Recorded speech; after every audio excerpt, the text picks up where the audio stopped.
Pure chicken పద్ధతిలో మేము మంచిగా కాల్చుకొని మసాలాలు పెట్టి తిరుడు జరుగుతుంది. మంచిగా కోడే మంచిగా కాలుతాం. కాల్చి మంచిగా దానికి మసాలా గిట్లా కలుపుకొని ఇట్లా మసాలా ఇట్లా మంచిగా రాసుకోవాలి. వీటికి ఇట్లా ఈ తరీకా కాల్చుకోవాలి. ఇట్లా కాల్చుకుంటే మంచిగా నంబర్ 1 రకాలు కార్యాలు మిగిలినాయి. ఇట్లా కాల్చుకుంటున్నాం.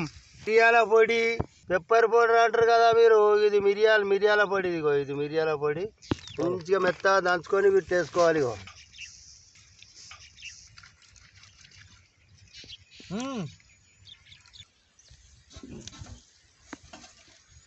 మంచిగా చూడు. ఓకేనా? ఖతర్నాక్. లవ్ చేయరి, లైక్ చేయరి.